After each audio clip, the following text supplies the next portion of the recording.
Hallelujah hallelujah hallelujah आमीन। प्रभु सबको आशीष दे।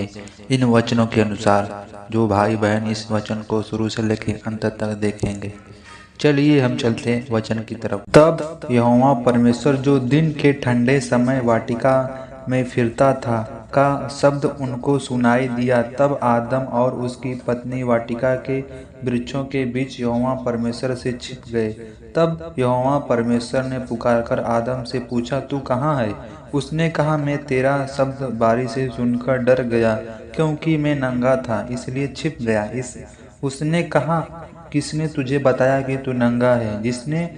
जिस वृक्ष का फल खाने को मैंने तुझको मना किया था, क्या तूने उसका फल खाया है? आदम ने कहा, जिस स्त्री को तूने मेरे संग रहने को दिया है, उसी ने उस वृक्ष का फल मुझे दिया और मैंने खाया। तब यहोवा परमेश्वर ने स्त्री से कहा, तूने यह क्या किया है? स्त्री कहा, सर्प ने मुझे बहका दिया, तब मैंने खाया। परमेश्वर का न्याय। तब यहोवा परमेश्वर ने सर्प से कहा, तूने जो यह किया है और सब वन्य पशुओं से अधिक श्रापित है। तू पेट के बल चला करेगा और जीवन भर मिट्टी चाटता रहेगा।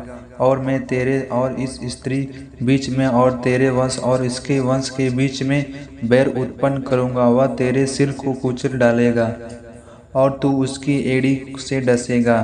फिर स्त्री ने उनसे कहा, मैं तेरी पीड़ा और तेरे गर्भवती होने के दुख को बहुत बढ़ाऊंगा। तू पीड़ित होकर बालक उत्पन्न करेगी और तेरी लालसा तेरे पति की ओर होगी और वह तुझ पर प्रभुता करेगा।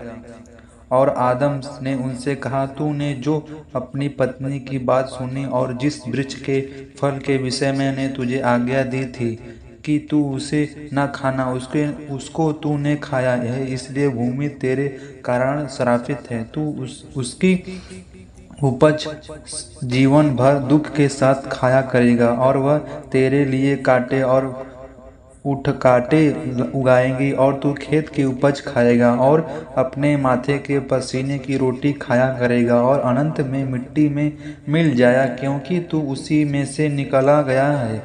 तू मिट्टी तो है और मिट्टी ही में फिर मिल जाएगा।